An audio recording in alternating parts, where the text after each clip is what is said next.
হরে রাম হরে রাম রাম রাম হরে হরে।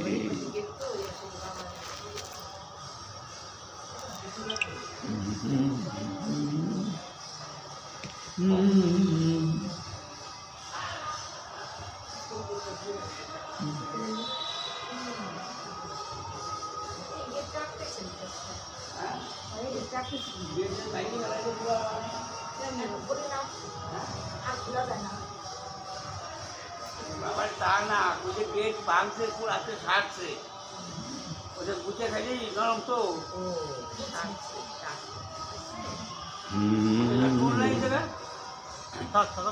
আমি তো বুঝতে পারছি বাংলা না তো না, যে টাইটেলের ব্যাগ করছেন তো আরে ও শীতের ধরে টাইট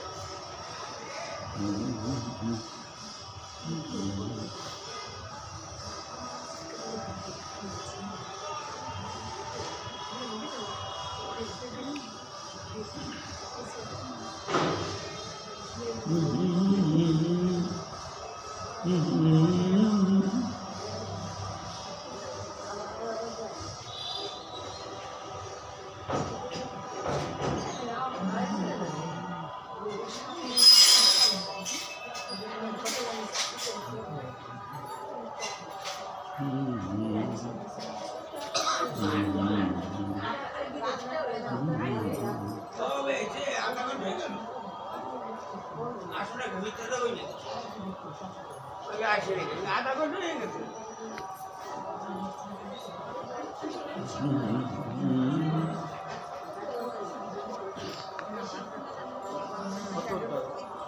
পরম দয়াল শ্রীমন মহাপ্রভু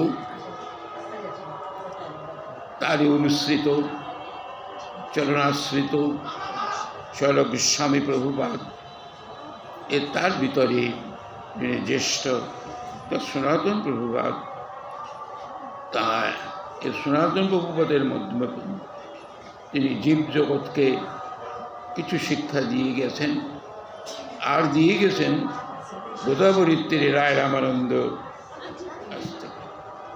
প্রশ্ন উত্তর। আমি চিন্তা করলাম এখানে যে সনাতন প্রভুপাদ ছিলেন হোসেন সাহেব প্রধান একজন মন্ত্রী ছিলেন।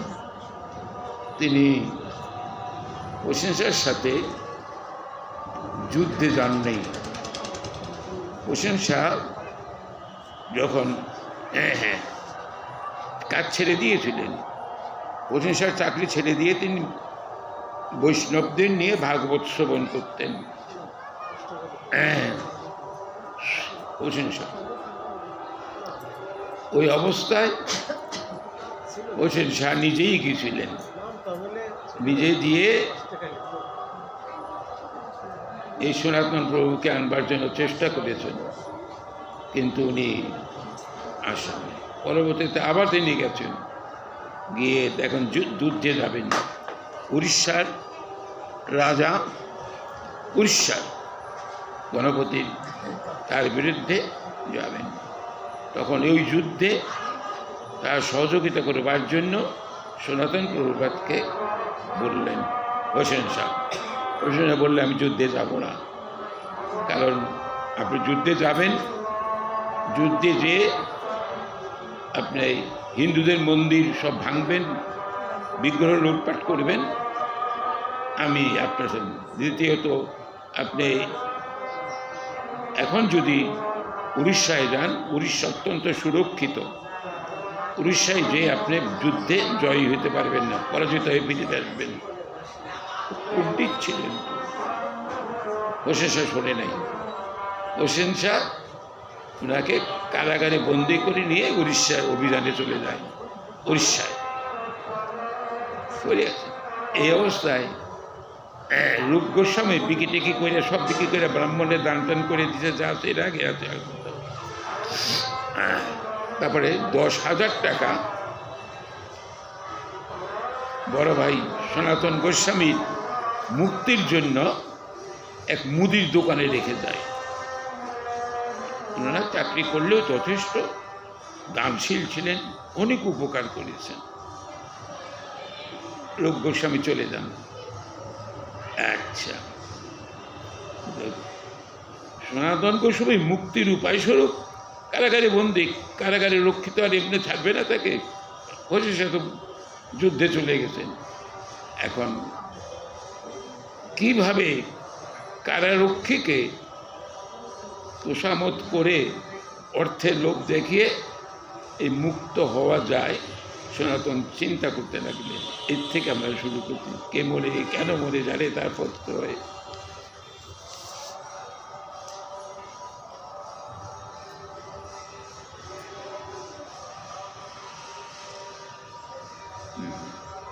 যৎপ্রসাদাৎ নিচোপি ভক্তিশাস্ত্র প্রবর্তক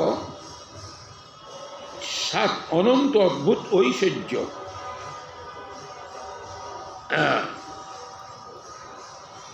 অদ্ভুত অনন্ত ঐশ্বর্য তাং বন্দে।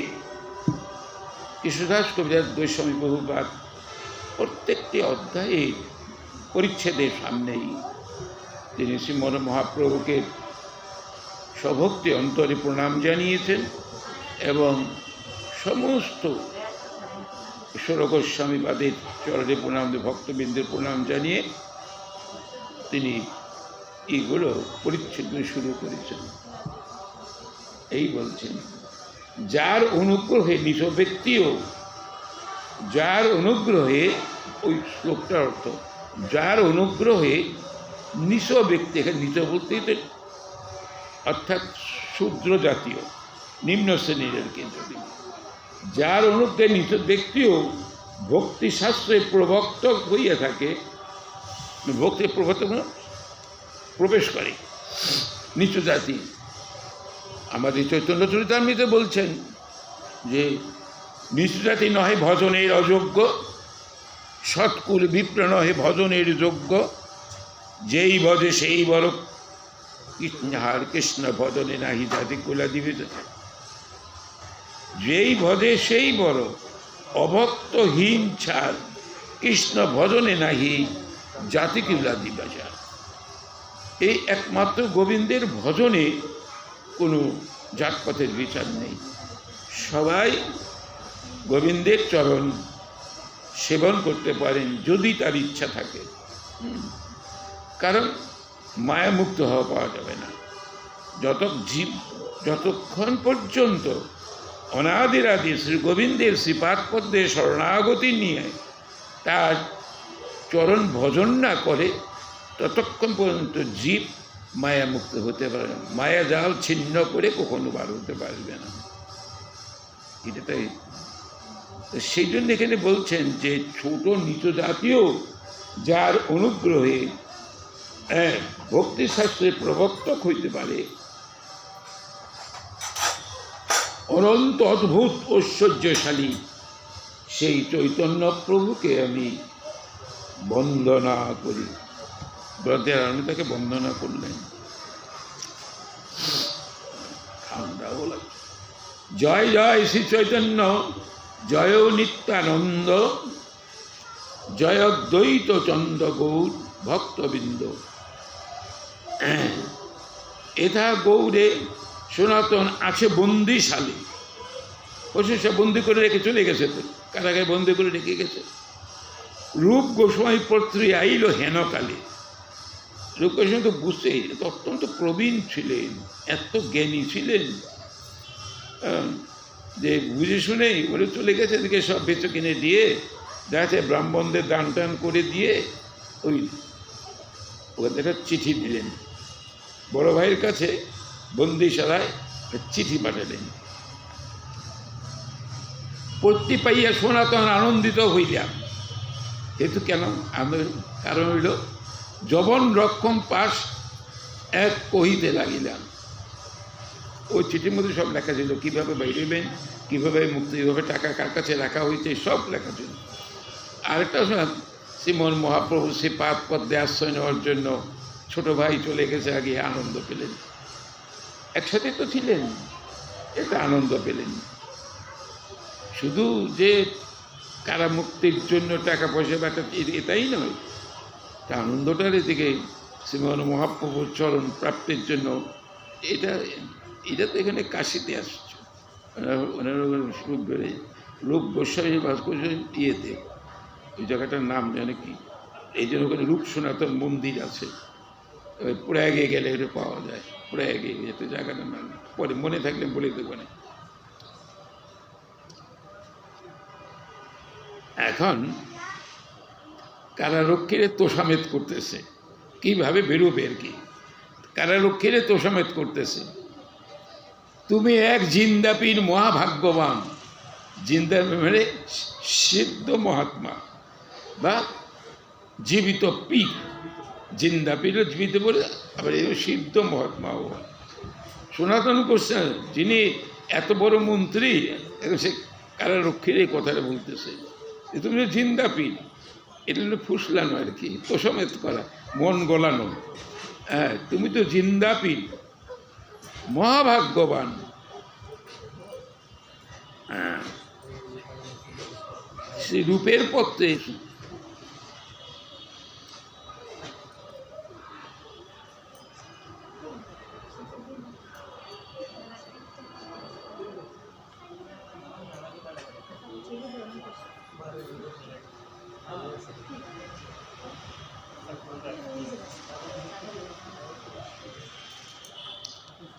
ব্যবহারিক বিষয়ে সনাতন গোস্বামী অত্যন্ত চতুর ছিলেন, আমাদের প্রাকৃত জগৎ ব্যবহার করছেন। তিনি ভাবিলেন পাহারাওয়ালা সহায়তায় ব্যতীত কারাগার থেকে মুক্ত হওয়ার কোনো উপায় নেই, আমি কোনোভাবেই মুক্ত হতে পারবো না, এবং পাহাড়ওয়ালার সহায়তায় পাইতে হইলেও তা সর্বাগ্যে প্রীতিবিধান করা দরকার, তাকে তোষামত করে তাকে একটু ফুলানোর দরকার যাতে সেই করে। তিনি টাকা দিয়ে বাধ্য করিবেন, এই সংকল্প তার আগেরই ছিল। রূপ পাঠিয়েলেন, টাকা ছাড়া দেন। বুঝালেন যে নিজে উদ্যোগে যদি কেউ কোনো বন্দি মুক্ত করিয়া দেয়, তাহলে সে ভগবান তাকে সংসার মুক্ত করিয়া দিবেন। কথাটা বলছে যে নিজে উদ্যোগ করে যদি কেউ কোনো বন্দিকে মুক্ত করিয়া দেয়, উদ্যোগে, নিজের উদ্যোগে, তাহলে ভগবান তাকে সংসার হইতে মুক্ত করিয়া দিবেন।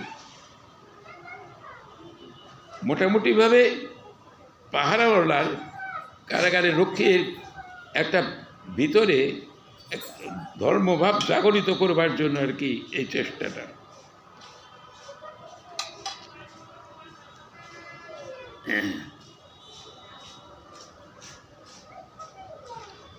তাছাড়াও এই পাহাড়ের একবার উপকার করছিলেন তিনি, সনাতন প্রভুপাদ যখন মন্ত্রিত্ব ছিল তখন এই পাহাড়ের একবার খুব তিনি উপকার করেছিলেন।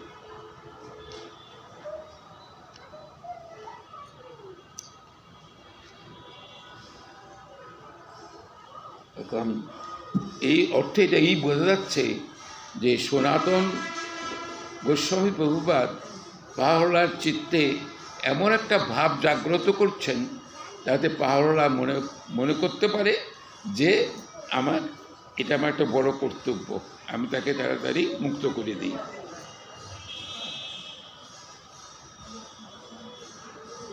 ব্যবহারিক জগতে চতুর না হলে মন্ত্রিত্ব হতে পারে নাকি? আমাদের দেশের মন্ত্রিত্ব তো হলো খালি নিজের গুছানো ছাড়ার কিছুই না, তাদের অন্য কিছু নেই। আর তখনকার মন্ত্রিত্ব ছিল অন্য ধরনের, কিছু জীবের কল্যাণ হবে, শুধু বৈষয়িক কল্যাণ নয়, ধর্মীয় কল্যাণ কিভাবে হবে সেটা ছিল না। তো চিন্তা করতে পারেন, যারা এত বড় মন্ত্রিত্ব পেয়েছিলেন সেইটা একেবারে সব ফেলে দিয়ে গৌর চরণ আশ্রয় করবার জন্য চলে গেলেন, সব ফেলে দিয়ে চলে গেলেন। পারবে এগুলো? এই জগতে কি সম্ভব? ধন সম্পদ সব ফেলে দিয়ে গৌরের চরণ পাওয়ার জন্য?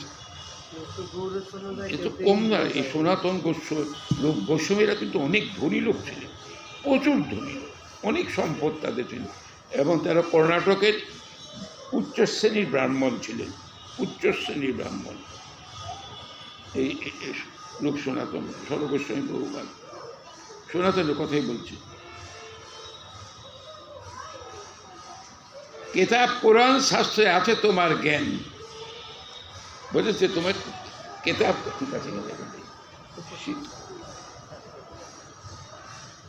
কেতাব কোরআন শাস্ত্রে তোমার জ্ঞান আছে ভালো। এক বন্দি ছাড়ে যদি নিজধন দিয়া সংসার হইতে তারে মুক্ত করেন গোসাই। নিজের উপদেশ বা নিজের ধন দিতে এদের মুক্ত করে দেয় জগৎ পিতা, জগৎ জন্ম, জগৎ প্রভু, তাকেও তিনি এই সংসার থেকে মুক্ত করে নেবেন। পূর্বভাবে তোমার করিয়াছি উপকার, তুমি আমার ছাড়ি করো প্রত্যুপকার। আমি তোমাকে আবার অনেক উপকার করছি একবার, এবার তুমি আমাকে উপকার করো।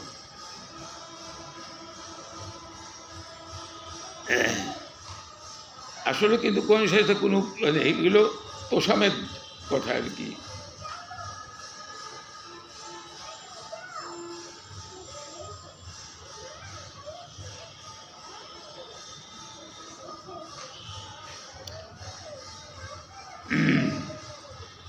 তুমি আমার ছাড়ি করো প্রত্যুপকার। এবং মহাত্মা বিপদে পড়েছিলেন, এই উপকার করেছিলেন। 5 সহস্র মুদ্রা তুমি করো অঙ্গীকার, তোমাকে 5,000 টাকা দিচ্ছি, এখন টাকার লোভ।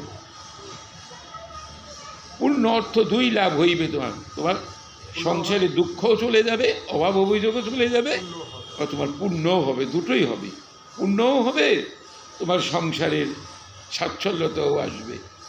পূর্ণ অর্থ 2 লাভ হইবে তোমার। তবে সেই যৌবন কয়ে শোনো মহাশয়, তোমারে ছাড়িয়ে কিন্তু করি রাজও, তোমাকে ছাড়তে পারি, রাজার ভয় করছি। আইসা আমাকে ধরবে, সনাতন গেল কোথায় কীভাবে, তখন করি রাজ ভয়। দক্ষিণে গিয়েছে যদি লেউটি আসে, দক্ষিণ মানে উড়িষ্যায়, যদি ফিরে আসে, তাহাকে কহিও সেই বাহ্য কীর্তে গেলে, কারারক্ষের বুঝাইতেছে যে কি করে, যে বাথরুমে সে গেছে, পায়খানা করতে গেছে, বাহ্যতে গেলা, গঙ্গার নিকট দেখে গঙ্গায় ঝাঁপ দিলা। ওখানে গঙ্গা দেখে গঙ্গায় ঝাঁপ দিছে। তো প্রহরীদের তো হাতেই থাকে, হাত পা তো খোলা থাকে না, শৃঙ্খলিত অবস্থায় থাকে। তো সেটা কি হবে, সে পথ পেয়ে দিতেছে। অনেক দেখলেও তার লাগি না পাইল, বলে তুমি অনেক চেষ্টা করছো, অনেক খুঁজছো, এই কথা তুমি বলবে। দারুকা সহিত তুমি ডুবিতে হাত বই গেল। দারুকা মানে হাতেতে হাত কয়লা যাকে হাত করা থাকে, এটা বলে দারুকা। দারুকা সহিত ডুবি কাহা বলে গেছে, কোথায় যে ডুবে কোথায় গেছে আমি অনেক খুঁজে পাইলে, কোথাও পেতে হয়তো ডুবে ডুবে মারাই গেছে, এই কথা বুঝিয়ে দিবা। কিছু ভয় নাই, আমি এ দেশে না রহিব, আমি এ দেশে থাকবো না।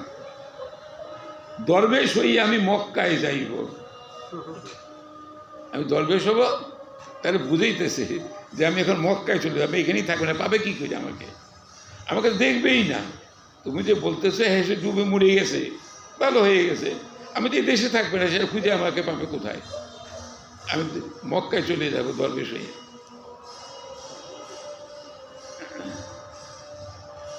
তথাপি যবন মন প্রসন্ন না দেখি 7,000 মুদ্রা তারে আগে বাসে কইল।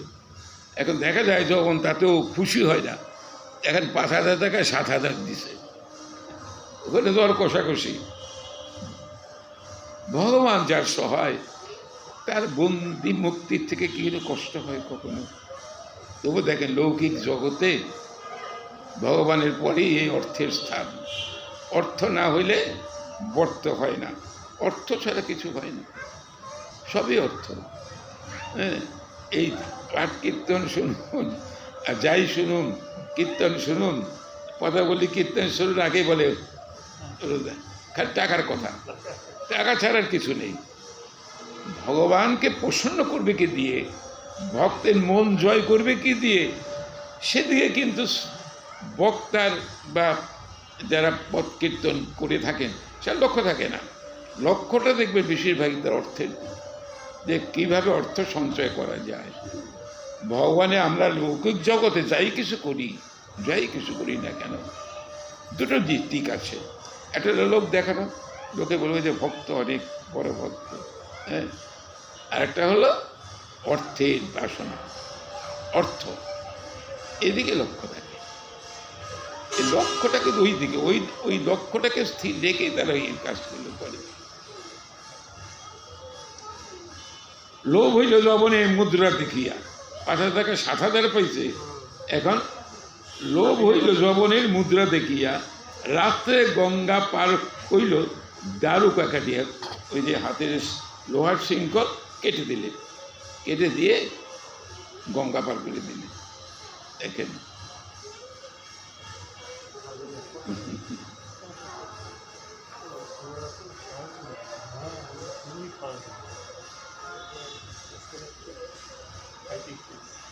গরিদার পথ ছাড়িল, হ্যাঁ, নারে তাহা যাইতে রাত্রে দিনে চলে এইলা পাত্রা পর্বতে। গরিদার হলো ওইটা পরীক্ষার স্থান। পরীক্ষা তো থাকে এরকম, গড় যেটাকে বলা হয়, দিল্লির পথ, দিল্লির যে ওখান থেকে পরীক্ষা করতে হবে অনেকটা, ওটা করে গড়িপথ। ওই পথ দিয়ে সনাতন গোস্বামী যায়নি, ধরা পড়বে। এই জন্য বলছেন যে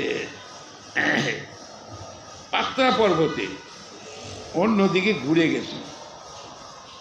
এই আমরা দেখি রঘুনাথ দাস গোস্বামী পাদ, বাবা ঝাটার একমাত্র ছেলে, তো যতবার বাইরায় ততবারই ধরে নিয়ে আসে। তারপর নিত্যানন্দর কৃপা হলো, চলে গেল।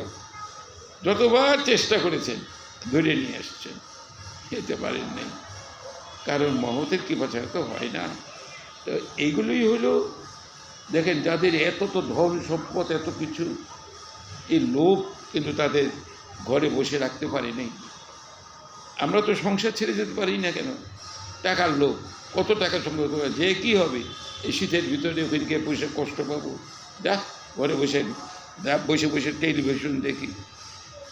কিন্তু প্রশ্নটা হলো, এইরকম দিন কি থাকবে?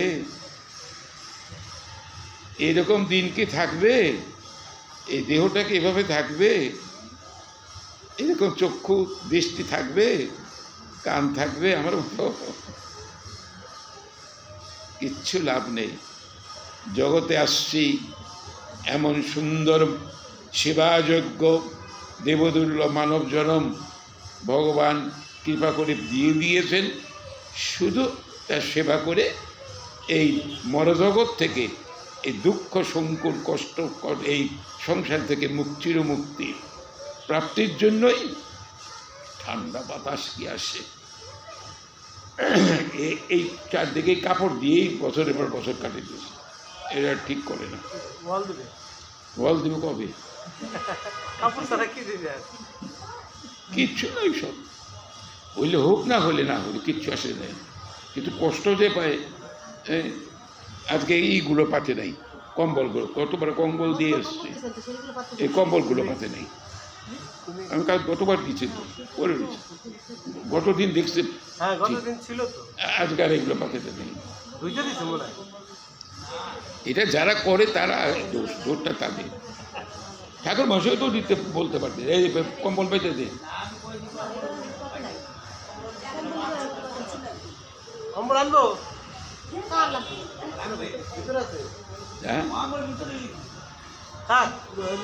সবার জায়গা গরম হয়ে গেছে, থাক, আর এখন কম্বলের দরকার নেই। গৌরের কথা শোনো। আচ্ছা, শান্তি নেই, দেখেন কত বিঘ্ন। শ্রীমন মহাপ্রভু চরণাশ্রিত সর্বস্বামীর প্রধান যিনি, তাদের ভাগ্যে দেখেন কত দুঃখ কষ্ট। আর আমরা একটু দুঃখ কষ্ট পেলেই মনে করি, হায় রে, এত কষ্ট ঠাকুর সহ্য করতে পারি না। আর এরা ভগবানের পার্শ্বদেরা। রূপ গোস্বামী তো শুধু আমাদের সর্বগোস্বামী পাত্রে শুধু এরা তো পূর্ব লীলা ভগবানেরই তো, এসব মঞ্জুরি, এরা সব মঞ্জুরি। বৃন্দাবন লীলায় ইনার এই সর্বগোস্বামী মঞ্জুরি। তারা তো পার্শ্বদ। দেখেন এই জগতে দেখা গেছেন তাদেরও কত দুঃখ কষ্ট জ্বালা যন্ত্রণা ভোগ করতে হচ্ছে, আর আমরা একটুতেই ভেঙে পড়ি। তথা এক ভূমিক হয় তার ঠাই গেল, পার তো হয়ে গেল তারপরে ওখানে আবার আরেকজন আছেন, বসে আছে কর নেওয়ার জন্য। তত এক ভূমিক হয় তাহার ঠাই গেলাম। মানে যে জায়গাতে পার হইতে হবে সে ওইরকম আর কি খাজনা নেওয়ার জন্য বসে থাকে, নিজের সম্পদের জমি আর কি। তাই এখানে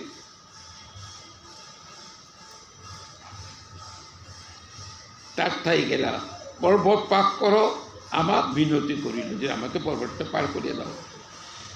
সেই ভুইয়ার সঙ্গে হয় হাত গণিত। আবার ওই ভুইয়ার কাছ থেকে একজন জ্যোতিষ আছে বসা, যে কে কি আছে বসে জানতে পারে।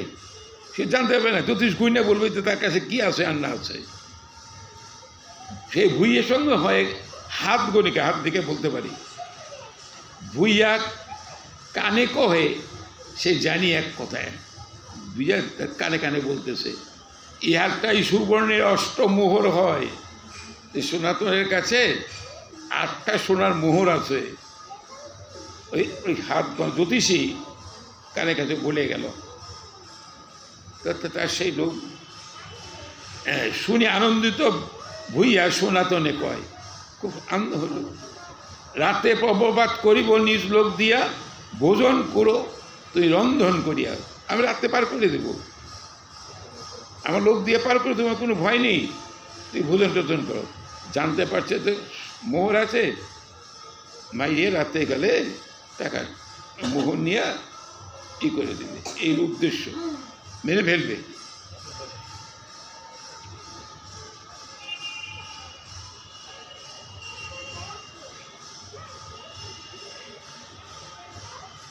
আচ্ছা, এত বলি অন্ন দিল করিয়া সম্মান, সনাতন আসি তবে কইল নদী স্নান। 2 দিন উপবাস আছে, হাঁটতে হাঁটতে বাচ্চার ভয়ে বিপরীত পথ দিয়ে হাঁটছে, বিপরীত পথ দিয়ে। আমি যেমন পূর্বে গেলাম পশ্চিমে, এই ঘুরতে ঘুরতে অনেক সময় লাগবে, 2 দিন উপবাসী। এই বলছেন 2 উপবাস হইল বন্ধন ভোজন, রন্ধন করলেন, ভোজনও করলেন। রাজমন্ত্রী সনাতন বিচারী রমণী, আমাদের মতো তো সামান্য কেন, বিচারিল বনে বিচার করলেন। এই ভুইয়া কেন মোড়ে সম্মান করিল, যে শুধু অর্থের জন্যে বসে থাকে, অর্থ পাইলে পার হয়ে যায়, তো সে আমাকে এত সম্মান করবে কেন, কি হচ্ছে? এই ভুইয়া কেন মোর সম্মান করিল, এত চিন্তা সনাতনে ঈশানে পুছিল। ঈশান ছিলেন চাকর, ঈশান ছিল চাকর, সাথে ছিল। তোমার তাই জানি কিছু দ্রব্য আছয়েও, ঈশান কহে মোরটাই 7 মোহর হয়। তোমার কাছে কিছু আছে আমি জানতে পারছি, বলে 7টা মোহর আছে। শুনে সনাতন তারে করিল ভৎসন, তাকে রাগ করলো এই কথা শুনে, যাই না সঙ্গে কেন এনেছে এই কালজম, এই কালজম কেন সঙ্গে নিয়ে আসছো মোহর? তবে সেই 7 মোহর হস্তেতে করিয়া ভুইয়া কাছে যায়, কহে মোহর ধরিয়া এই 7 সুবর্ণ মোহর আছিল আমার, এই লইয়া ধর্ম দেখি করমরে পার। এই 7টা মোহর ছিল, তোমাকে দিচ্ছি, তুমি পার করে দাও আমাকে। পার করতে হলে করি লাগে না, পারের করি। এই যে বিবাহ হয় না, করিদের ইয়ের মধ্যে আবার পাড়ির করি দেয়, করি। কিন্তু এই যে আগের দিনে করির প্রচলন ছিল, তো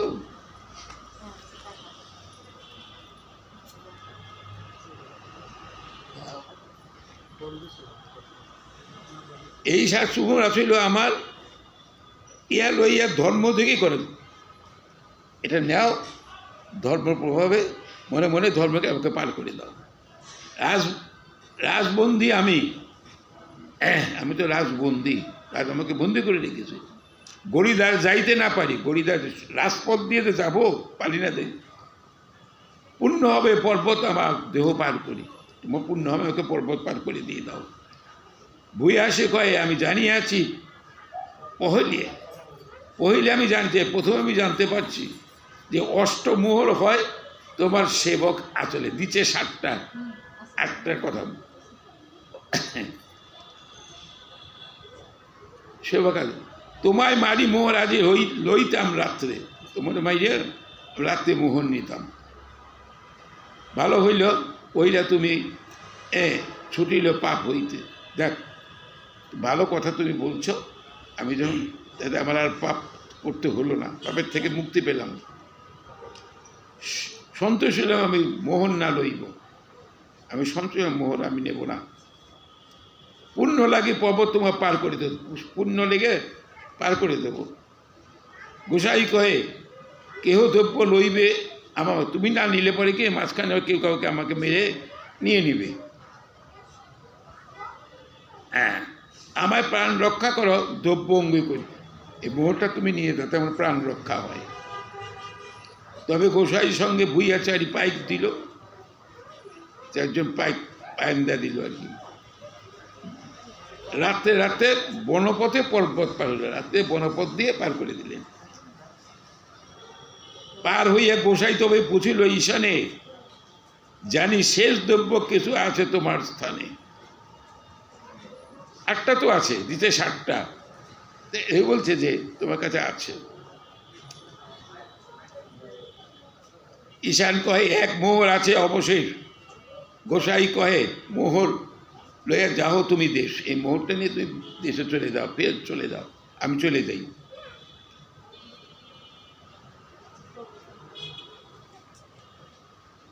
গোসাই কয়ে মোহর লইয়া যাও তুমি দেশ, তারে বিদায় করিয়া গোসাই চলিলে একলা, হাতে করোয়া শিরা কান্থা নির্ভর হইলা। হাতে করে করঙ্গ আর ছিঁড়া কাঁথা, আর তো কিছু নাই, এখন আর কি দেখবে।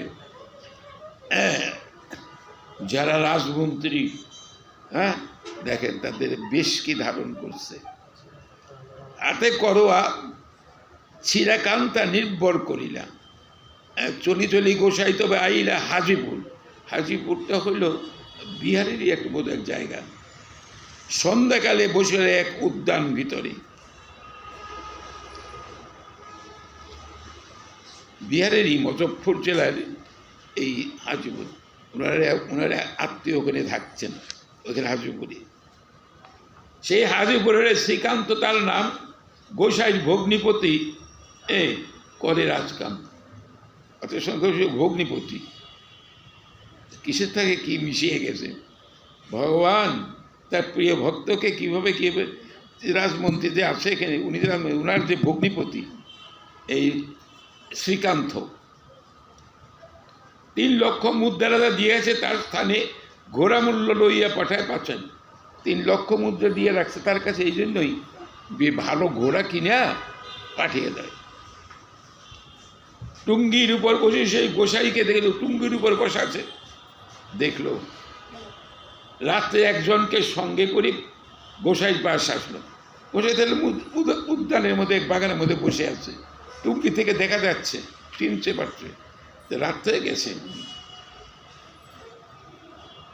আচ্ছা, রাত্রে একজনকে সঙ্গে পাশ লইল, 2 জন মিলিত তাই ইষ্টিগোষ্ঠী কইল, ছুটিবারের বাদ গোসাই সকলে কহিল। কিভাবে ছুটছে, কিভাবে মুক্তি পেলেন, এগুলো সব বললেন। এই শ্রীকান্তকে বদ্ধ করো, ছাড়ো এই মলিন বসন। শ্রীকান্ত ভগ্নিপতি বলতেছে ভদ্র হও, এগুলো পরিষ্কার পরিচ্ছন্ন হয়ে এগুলো ছেড়ে দাও। হ্যাঁ, গোসাই কয়ে এইক্ষণ ইহা না রহিব, আমি এক্ষণ এখানে থাকবো না। হ্যাঁ, গঙ্গা পার করি দেহ, এক্ষণই চলে যাবো, আমি গঙ্গা পার করে দাও, আমি চলে যাব। কারণ আসতে যদি 5-6 এসে দেখে আমার পিছনে যোগ দেয়।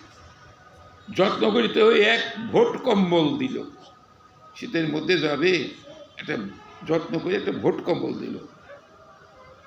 এই ভোট কম্বল দেখেই শ্রীমন মহাপ্রভু কি যে ভগবানের লীলা। তবে বারাণসী গোসাই আইলা কতদিনে, পায়ে হেঁটে হেঁটে তখনকার দিন। দেখেন বারাণসী গেল,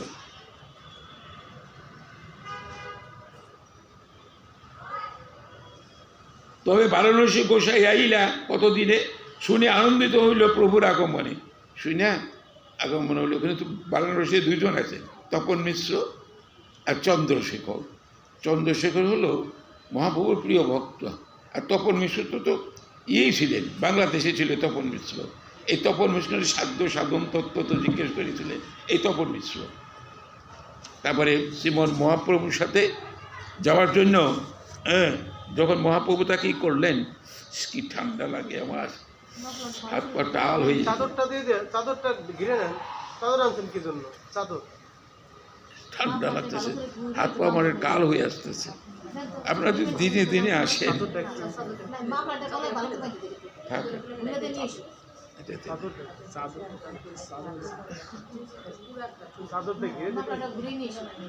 দাও একটু বিছি দেন, শরীরে নাই কিছু, যা বাসায় শেষ।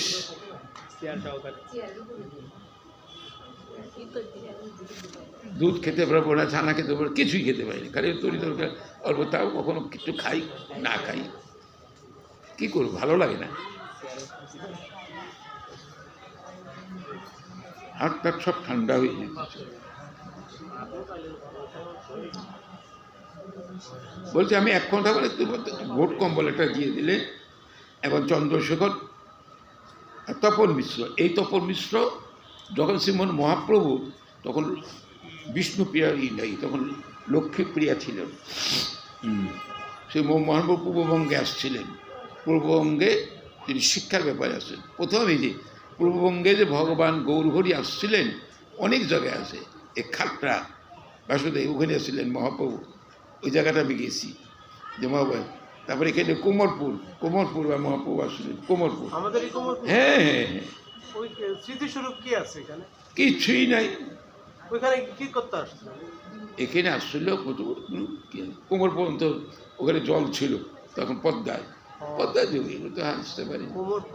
আর খাটটার যে দেখছি মহাপ্রভু, খাটটায় বাসুদেব ছিল, সেই খাটটা যেতে এই যে তখন পাকিস্তান আমলে আমি গেছিলাম, কত সুন্দর মন্দির খাটটা, এখন আর নাই। ওখানে খাটটার থেকে বাসুদেব নিয়ে আসছে অনেক, এখন আর ওই মন্দির নেই, মহাপ্রভু ওখানে আসছে। তখন তপন মিশ্র তাকে জিজ্ঞেস করেছিলেন যে প্রভু, আমি তো সাধন কিছু জানি না, আমার সাধন কি হবে, সাধ্য কি হবে, আমার সাধনটাই কি হবে, সাধ্য মানে যা আমার প্রাপ্য, আর সেই প্রাপ্য বস্তু প্রাপ্তির পথে যে কাজ তাকে বলা হয় সাধন। তাহলে আমি কি করে সাধ্য শান্তত্ব তো যাচ্ছি না। তখন শ্রীমন মহাপ্রভু বলছেন, নিরন্তর করো কৃষ্ণ নাম সংকীর্তন, এই কৃষ্ণ নামই তোমার সাধন এবং এই কৃষ্ণ নামই তোমার সাধ্য, এ বলে আসছিলেন। তখন মহাপ্রভু যখন চলে আসছেন ওখান থেকে, তখন তপন মিশ্র তার সাথে সাথে আসতেছে, তখন বলছে এখন আর তুমি আমার সাথে এসো না, তোমার সাথে দেখা হবে কাশিতে, এ কথা বলছিলেন। পরে এই তপন মিশ্র বাংলাদেশ থেকে চলে যায় ওই বেনারসি মানে কাশিতে। বেনারস আর কাশি কিন্তু আলাদা স্টেশন, বেনারস আলাদা, কাশি আলাদা। আগে একটাই ছিল, এখানে বেনারস বিরাট জংশন, কাশিটা ছোট হয়ে গেছে, ছোট একটা, বেনারস বিরাট জংশন। ও তো গেছি, সব দেখছি বসে বসে, তখন কি ছিলাম আর এখন কি।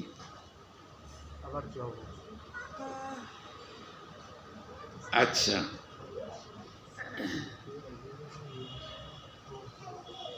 চন্দ্রশেখর ঘরে আসে, দুয়ারে এরা বসিলা। এখন শ্রীমন মহাপ্রভু চন্দ্রশেখরের ঘরের দুয়ারে এসে বসলেন। মহাপ্রভু জানি চন্দ্রশেখরে, মহাপ্রভু জানতে পারলেন যে সনাতন আসছে। মহম্মদ হাসান দেখেন নাই, ঘরে বসে বসে বলছে যে সনাতন আসছে। এখন চন্দ্রশোকে বলছেন, দ্বারে এক বৈষ্ণব হও, বলাও তাহারে। তোমার ঘরের দ্বারে একজন বৈষ্ণব বসে আছে, তাকে ভিতরে আসতে বলো। আসলে বৈষ্ণব চিনবে কি করে? উনি তো সেই দাড়ি টাড়ি ইটি করে লম্বা লম্বা হয়ে কম্বল গায়ে দিয়ে চলে আসছে, দরবেশের বেশ। সালমানের বৈষ্ণব রহমান হয়ে গেছে দরবেশ।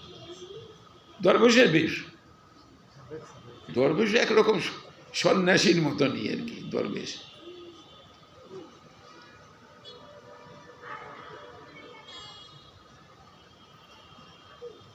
এখন চন্দ্রশেখর দিয়ে দেখে বৈষ্ণব না, দ্বারে বৈষ্ণব নাই, প্রভুরে কহিল। সনাতন প্রভুকে এই চন্দ্রশেখরকে বলছেন যে প্রভু ওখানে কোনো বৈষ্ণব নাই, কেউ হয়। এখন বলতে দেখছি কেউ একটা আসছে, হ্যাঁ, তুমি তাকে ঘরে নিয়ে এসো। কেউ কয় এক দরবেশ আছে, আসে তারে, বৈষ্ণব নাই, দরবেশ। তারে আনো প্রভু বাক্যে কহিল তাহাকে, তুমি তাকেই নিয়ে আসো। ভগবান অন্তর্যামী, সব জানতেছেন, তাহলে কথা বলতেছে কি করে এত জোর দিয়ে, তার নিয়ে এসো এখানে। প্রভু তোমার বোলায় আইসো দরবেশ।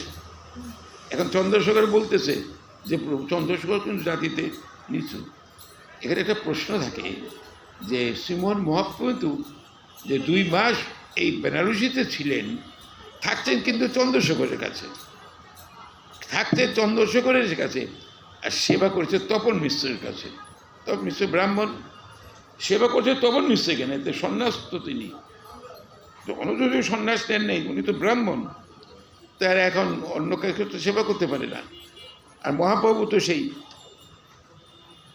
তা এখন ওই চন্দ্রশেখর খুব পরম ভক্ত। এই চন্দ্রশেখর ছিল যে এখনকার তো ফটো টেস্ট করি আমরা, আগেকার দিনে যে লিখত কপিরাইট লিখত বসে বসে, এই চন্দ্রশেখর ছিল সেই। দেখেন মহাপ্রভুর কত করুণা, হ্যাঁ, কত করুণা যে চন্দ্রশেখর নিম্ন যেতে তার ঘরে থাকতে থাকুন। 2টা মাস ছিলেন এখানে।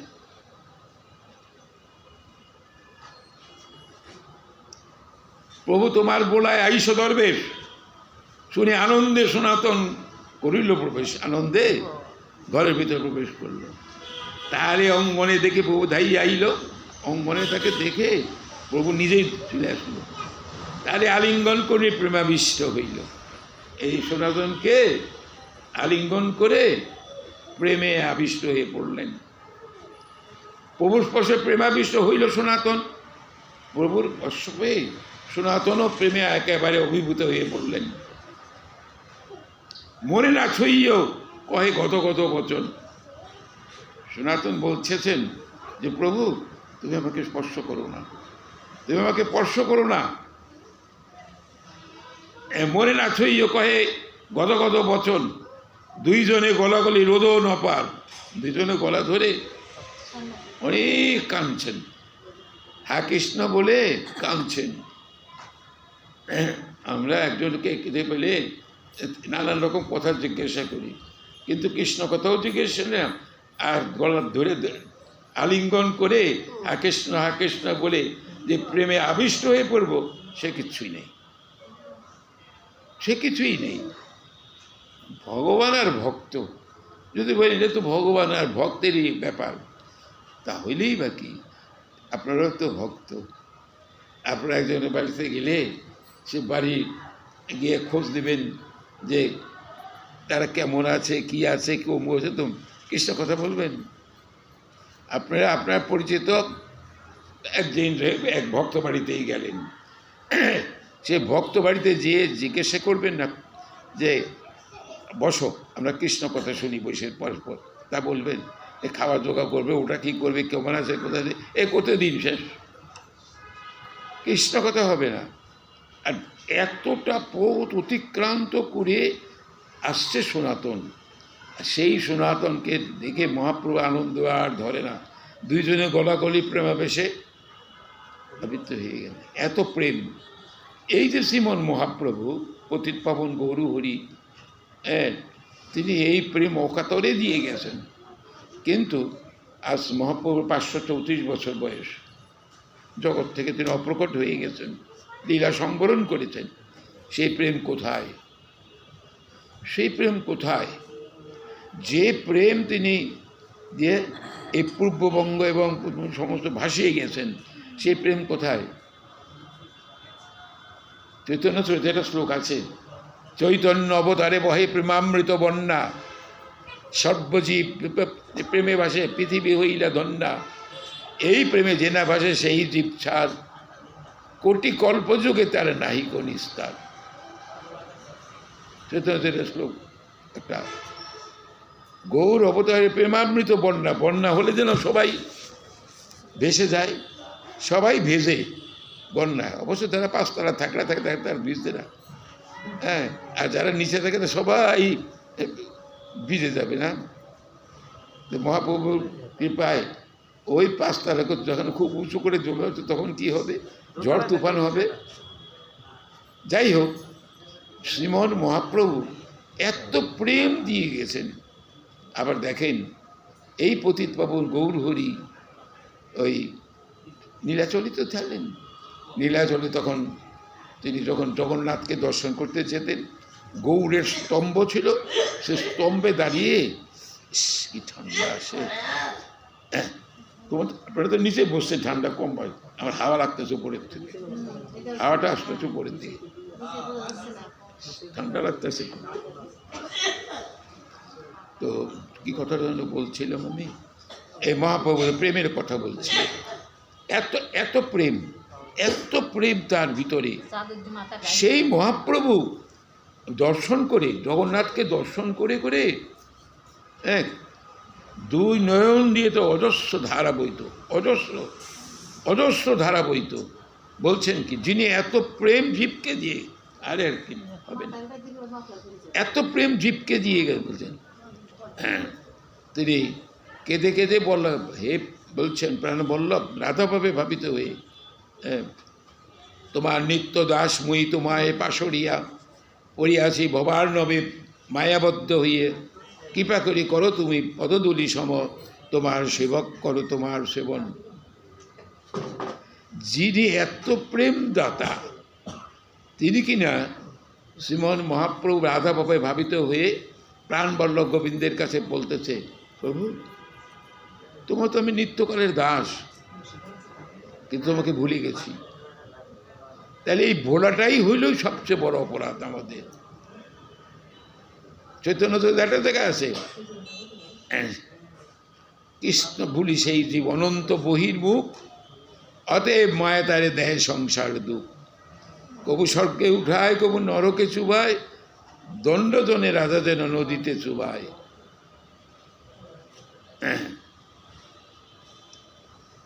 শাস্ত্রগুরু আত্মারূপে আপনা জানান, কৃষ্ণমোর প্রভু তারা জীবের হয় জ্ঞান। এই যে শ্রীমন মহাপ্রভু এত প্রেম জীবকে দিয়ে গেলেন, সে প্রেম এখন কোথায়? হ্যাঁ কৃষ্ণ বলে তো দেখি না, কেউ নীরব গোল প্রেমে ভাসতেছে, দেখি তো না। আর আমার চোখে যেহেতু 1 ফোঁটা জল পড়ে না, সেই প্রেম কোথায় গেল?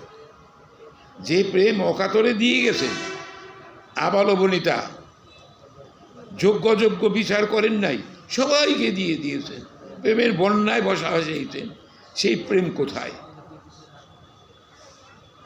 মহাপ্রভুকে নিয়ে গেছেন নাকি সাথে করে? আছে। আসলে মায়ার বন্ধনে আবদ্ধ হয়ে আমরা তো ভগবানকে ভুলেই বসছি, আমরা ভগবানকে তো ভুলেই গেছি। মায়ার তাড়নায় আমরা সব কিছু বলি।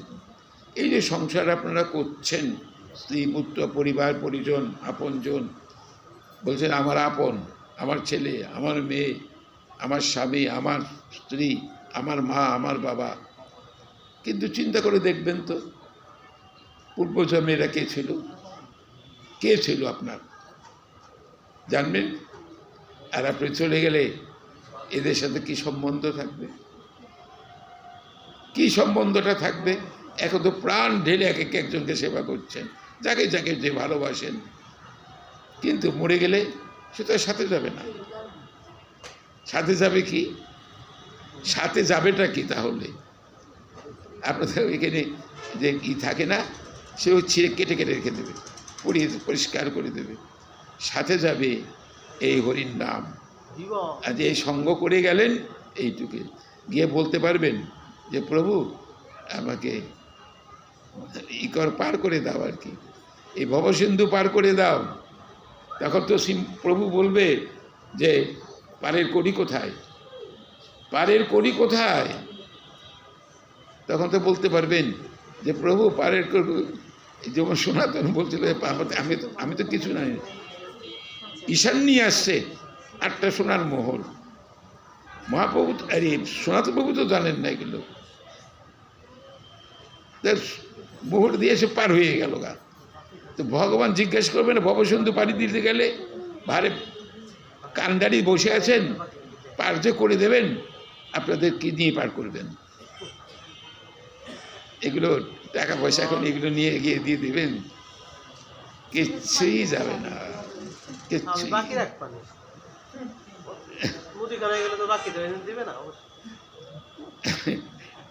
তখন আংটি দিয়ে বাঁচবো না, গলার চুল দিয়েও কিছু করবো। তখন একটা জিনিস খুঁজে পার করে দেবো যে প্রভু তোমার নাম গুণাগুণ করছি, অত্যন্ত ভক্ত সঙ্গে বসে, ভক্ত সঙ্গেই তোমার গুণকীর্তন শুনছি, হ্যাঁ ভক্ত সঙ্গে তোমার নামামৃত শুধু আস্বাদন করেছি। এইটুকু বললে পরেই আপনি ভবসিন্ধু পার করে দেবেন, ভবের কান্ডারি। এই ভবের কান্ডারি পার করে দেবে, এই সবসময় মনে রাখবেন। তিনি পার না করলে আর আপনি পার হতে পারেন। অনেক সময় দেখবেন প্রাকৃতিক জগতে এখন তো বোট আছে, লঞ্চ আছে, অনেক কিছু পার হোক। আগের দিনে দেখলো ছিল না নৌকা, এই নৌকায় পাড়ি দিলে পদ্মা পাড়ি দিবেন, মাঝি বলতো যে বাবু এই টাকা দেন, আর যে টাকা দিতে না পারতো ফেলে রেখে বসে রেখে দিত, যাও টাকা না দিতে পার করবো না। এখন সারাদিন বসে আছে, এখন যে নিয়ে মাঝি রাত্রে গেলে ফিরে যাবে না বাড়িতে, এখন বলছে যে যা সারাটা দিন বসে রয়েছে, আমি তো এখন বাড়িই যাবো, আমি যা উঠিয়ে নিয়ে যাই, পার করে দিল। ব্যবস্থা আছে, অপেক্ষা করলে ধৈর্য ধরল। দেখেন এখানে একটা ধৈর্যের ব্যাপার আছে, বসে থাকবে তো ভগবান। তাহলে যারা আরেকভাবে পার হয়, দেখেন না গাড়িতে গেছে, দেখেন পকেট মেরে দিতে নাই বা পয়সাই নাই, কোনো শহীদ ব্যক্তি হয়তো বলতে পারবে যে ঠিক আছে ছেড়ে দাও, আমি টাকা দিয়ে দিচ্ছি, হয় না? অনেক আছে এরকম দিয়ে দেয়। তেমনি যদি আমরা নায়ঘাটে আমাকে আটকিয়ে রেখে দেয়, এরকম যদি কোনো শহীদ ভক্ত বলে যে ঠাকুর আমি আমার যতটুকু ধর্ম তোর মাথায় আমাকে তাকে দিয়ে যাও, তুমি পার করে দাও, তা পার হয়ে যাবেন, পার হয়ে যাবেন। প্রাকৃতিক জগতেরটাই অপ্রাকৃতিক জগতেরই অনুরূপ জিনিস, খালি পাল্টানো আর কি। এটা সবাইকে মনে রাখতে হবে। মায়ার ছলনায় আমরা যাদের আমি চিনি না, শুনি না, বুঝি না, তাদের নিয়ে কিন্তু আছি। এদের যে প্রয়োজন নেই এই কথাটা আমি কিন্তু বলছি না, আমি এমন কথা বলছি যে প্রয়োজন নাই। আমাদের শাস্ত্রে এটাই প্রধান বলতেছেন যে তুমি সংসার করো, কিন্তু সংসারে আসক্ত হইও না, সংসারে আসক্ত হইও না। আসক্ত হলেই তোমার মোহ এসে যাবে, মমত্ববোধ জাগরিত হবে, ভগবানকে ভুলে যাবে। আসল যিনি তোমাকে পাঠিয়েছেন, যার নাম গুণাগুণ করার জন্য এখানে এসেছি, এগুলোকে থাকবে না। অতএব আসক্ত কর্তব্যকর্ম তুমি করে যাও, যেহেতু আমার ছেলে, আমার মেয়ে, আমার অমুক, কর্তব্যকর্ম করতেই হবে, এই হলো কথা।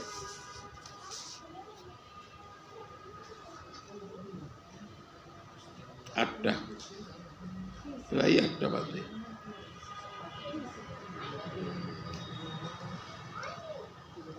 তবে বাবু তারা হাত ধরি লইয়া গেলাম, পিণ্ডার উপরে আপনে পাশে বসাইলাম। পিণ্ডে মানে উঁচু জায়গা। চন্দ্রশেখর ওখানে তো আছেন, ওর পিণ্ডার উপরে উপরে যেটাকে আমরা বলি ওই পীড়ার উপর আর কি, ওখানে বসে নিজ হাতে পাশে বসাইল। শ্রীহস্তে করে তার অঙ্গমার্জন। মহাপ্রভু তার অঙ্গমার্জন করছেন, সনাতনের অঙ্গমার্জন করছেন। তেও কয়ে মরে প্রভু না করো স্পর্শ। সনাতন বলতে প্রভু তুমি আমাকে স্পর্শ করো না। মহাপ্রভু তো ধীরে ধীরে অঙ্গমার্জন করতেছেন, ধুলাবালি ঝেড়ে ধীরে, আর বলতে তুমি আমাকে স্পর্শ করো না। প্রভু কহে তোমার স্পর্শী পবিত্র হইতে, ভক্তি বলে পারো তুমি ব্রহ্মাণ্ড সদিতে। তোমার এত শক্তি, তুমি একটা ব্রহ্মাণ্ড উদ্ধার করে নিতে পারো। প্রভু কহে তোমার স্পর্শী পবিত্র হইতে, আমি তোমাকে স্পর্শ করি। এটা ইয়ে থেকেও বলছিল, ঠাকুর হরিদাসকেও বলছিল একই কথাই। প্রভু কহে তোমার স্পর্শী পবিত্র হইতে, তোমার পবিত্র ধর্ম নাহি আমাতে। ক্ষণে ক্ষণে করো তুমি সর্বতীর্থের স্থান, ক্ষণে ক্ষণে করো তুমি যজ্ঞত প্রদান, নিরন্তর করো তুমি নাম সংকীর্তন, বৃদ্ধি তুমি পরম পাবন। আমি যে সন্ন্যাসী, আমার থেকে তোমার পাবন নিষিদ্ধ নেই অনেক বেশি। নিরন্তর করে তুমি বেদ অধ্যয়ন, এ হরিদাস বেদ অধ্যয়ন করেছেন। দ্বিজ ন্যাসী হইতে তুমি পরম পাবন। দ্বিজ ন্যাসী মানে সন্ন্যাসী, আমি যে সন্ন্যাসী, আমার তোমার পরম শক্তি। মহাপ্রভু সনাতন হরিদাস ঠাকুরকে কথা বলছিলেন, সিদ্ধ বকুলে তিনি আছেন।